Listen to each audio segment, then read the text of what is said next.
Chapter 5. Return to Midfeld. Outlanders are demons, they are, sent to haunt all of Northost. Of course, they have their uses. The world's full of monsters, and sometimes it takes a devil to fight a devil. Jiggard, postman of Castleton. Covelin knew that becoming too interested in the affairs of others often led to trouble. But this woman, Gwenevere, had successfully caught his attention. Knowing that she was to bear an Outlander made Covelin unusually resolute on ensuring her survival. He knew, to an extent, exactly how she felt. That's why he stayed in Weatherpost for the next 3 days, waiting for her to recover.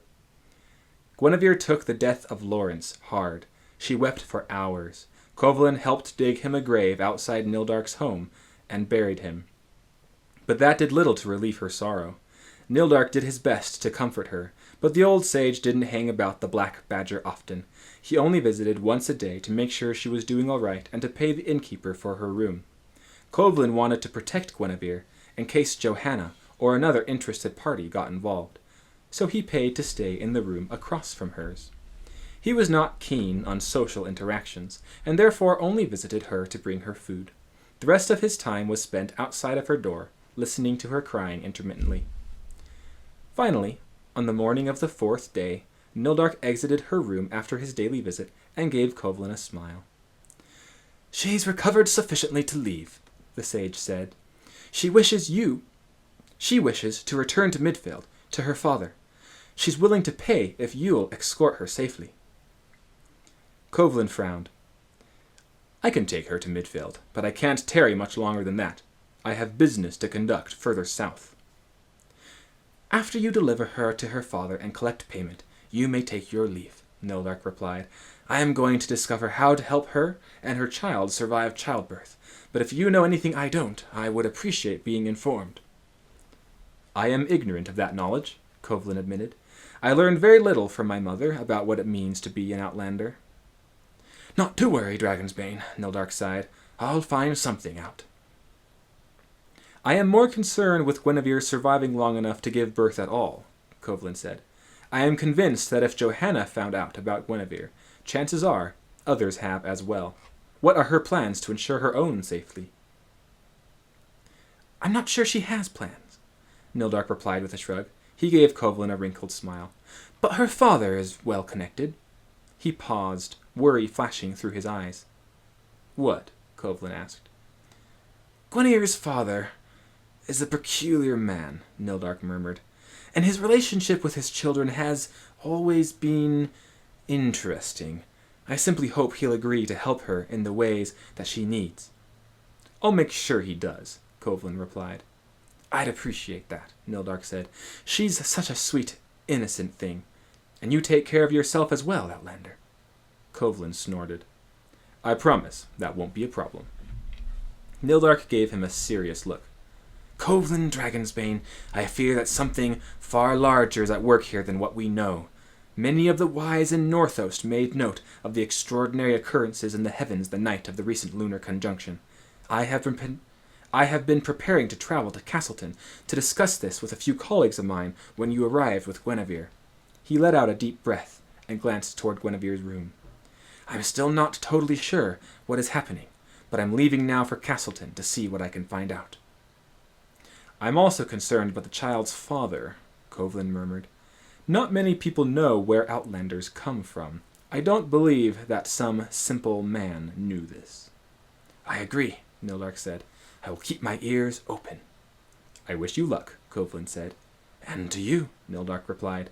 The sage took a small bow of farewell and left. Covelin frowned, wondering what the something far larger at work was that Nildark had referred to. One thing at a time, Covelin told himself. He'd think about Nildark's comments later. Turning, he entered Guinevere's room. She sat on the side of her bed, taking deep breaths. Color had returned to her cheeks, and her eyes weren't as red as they had been the day before. It looked like she hadn't been crying as much lately. "I'll take you to Midfield, but no further," Covelin told her. "That's all that I need," Gwenevere said quietly. "When do we leave?" "Let me change my clothes," she muttered. "I'll be ready after that." "You have money?" Covelin asked. Gwenevere bit her lip. "Not on me." I'll buy whatever you need, and you can reimburse me in Midveld, Kovlin replied. He'd never done anything like that for anyone before, much less someone he hardly knew. But it was the fastest way to get them moving, and he still felt a strange amount of desire to ensure Guinevere's safety. Thank you, she whispered, looking up at him sincerely. For everything. I have no need for your thanks, Kovlin grunted. Now get a move on, we're burning daylight. Gwenevere was glad to finally be out of her tattered dress. Despite knowing her father would disapprove of her wearing pants and a simple long-sleeve blouse, she didn't care. All she wanted to do was make it back home. She also wore a thick coat and gloves to keep back the biting wind. Days in Northost, while not as cold as nights, were scarcely ever warm. With her hair braided and Lawrence's sword sheathed at her side, she followed Kovlin the Outlander through the gate marking Weatherpost's circle of protection. And you're sure we aren't going to get attacked by anything? She asked tentatively, looking over the long gray fields surrounding them. She already knew that traveling by day was definitely safer than traveling by night, but after her experience being outside, she felt especially paranoid. Too well could she imagine Chillings appearing over the hills and charging toward them. Chillings and abominations only surface at night, Kovlin replied, his voice hoarse and muffled by the sleek steel helmet he wore. His thick fur coat covered the rest of his body, leaving only his gauntleted hands to be seen, which held his long glaive. His steel bow remained on his back, but now he also wore a quiver full of blue-fletched arrows that hung from his shoulder and rested by his side. His stride was long, forcing Gwenevere to move a little faster than she felt comfortable with to stay by his side. During the day, we've only got normal dangers to worry about. Bandits, wild animals, and the sort. Guinevere's throat ran dry. Are bandit attacks common? She asked nervously. They're not uncommon, if that's what you're asking, Kovlin grunted. But not in these parts. We aren't traveling a far distance either. We should be fine. That didn't help Gwenevere feel any better. She'd always traveled with guards, usually in a chariot with horses and her father and Lawrence by her side. Now she was alone, with only a stranger to protect her. A stranger who also happened to be an Outlander. She wasn't sure if that made her feel safer or in even more danger. If he wanted to do me ill, he could have... If he had wanted to do me ill, he could have at any point over the past few days, she told herself rationally. Even then, she had a hard time bringing herself to believe Kovlin didn't have any ulterior motives. Why are you helping me? She asked, unconsciously putting her hand to her stomach. To get paid, Kovlin said. I expect at least 100 blocks upon arrival in Midveld. Gwenevere frowned. It didn't sound like the Outlander was telling the full truth, but she didn't feel like pressuring him. Where are you from, then? She asked, trying to sound casual. The north, Kovlin replied vaguely. How far? Gwenevere asked. Further than Northgate. It's off the edge of most maps. And why'd you come to Weatherpost? To restock, Kovlin replied. I needed more arrows. What brought you this far south in the first place? We're in the middle of Midgate. That puts you half a continent away from your home. I haven't been to my home in decades, Kovlin grunted. I wander. It's what Outlanders do. All right. Gwenevere frowned. And why were you out of arrows? Kovlin sighed, sounding annoyed. I got into a nasty scuffle with a Sathagut. Sathagut? Gwenevere blinked in surprise. Wait, those big snaky monsters? Those are the ones, Kovlin replied. And you killed it? Gwenevere gawked in disbelief. You don't know much about Outlanders, do you? Kovlin said, glancing at her. She looked away, unsettled by his gaze, even when it was beneath a helmet where she couldn't see his eyes. Not much, she replied. Just what everybody knows, I suppose. That they've got ice eyes, no pupils or irises. That they're dangerous. They're said to be She stopped herself. I'm sorry. I know there are a lot of rumors that go around about your kind. Do you think we are? Kovlin asked, sounding less irritated and more curious than before. Do you think we're demons? Gwenevere looked at the ground. She'd been asking herself that question a lot recently. She could hear Ravon's last words ringing in her ears as he ran from her.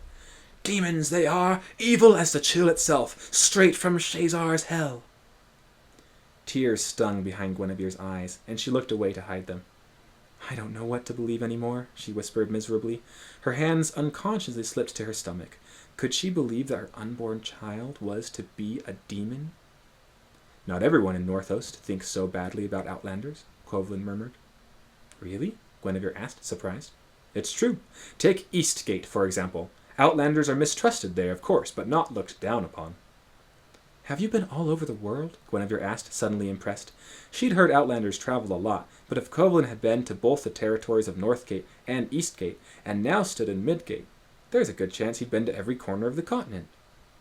Quovelin chuckled, an awful sound that rattled gruffly against his helm. Outlanders live off the land, he said. Even in Eastgate, it's not common for one of my kind to spend more than a few days anywhere. Our place is on the outside. You travel by night, then? Gwenevere asked.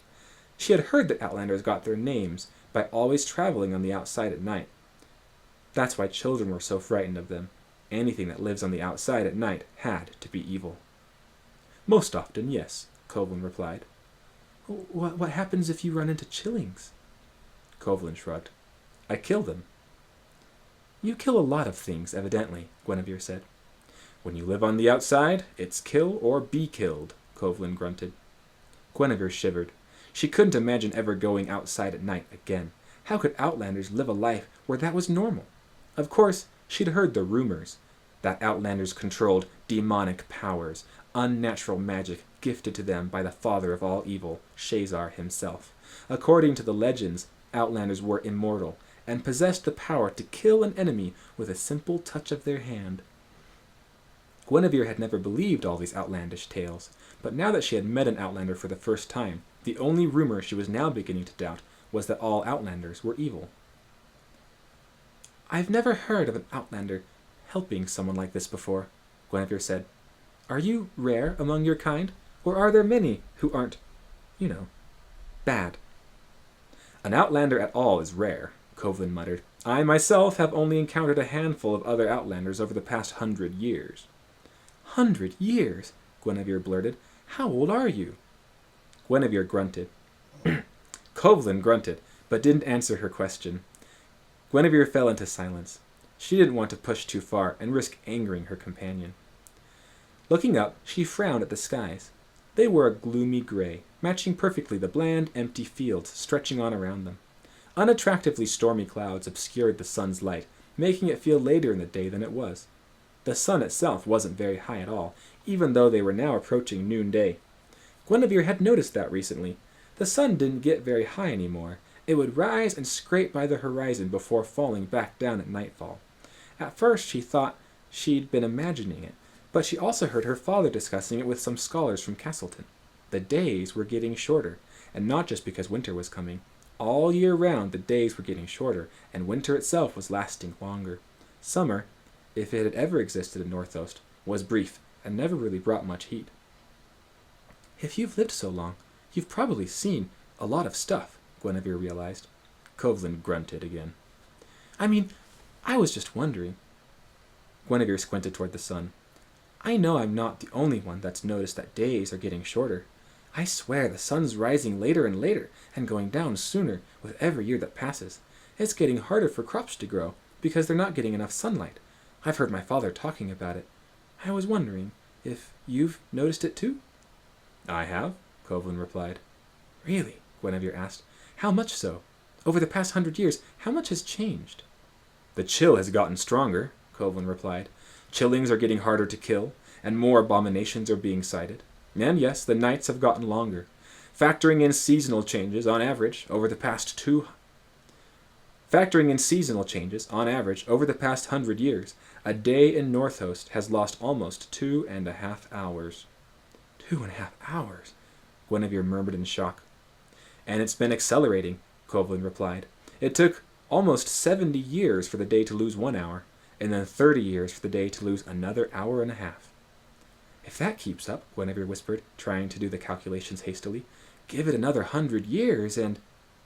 There won't be any day left at all, Quovelin finished her thought. By the heavens, Gwenevere gasped. This is awful. What's being done about it? I assume everyone knows? Everyone with half a brain has noticed, Quovelin replied. But there's nothing to be done. How do you fight against nature? It's just the way the world is. It passes in and out of phases, like everything does. Maybe in 1,000 years it'll reverse, and we'll have a time period where it's never night and the sun will be up all the time.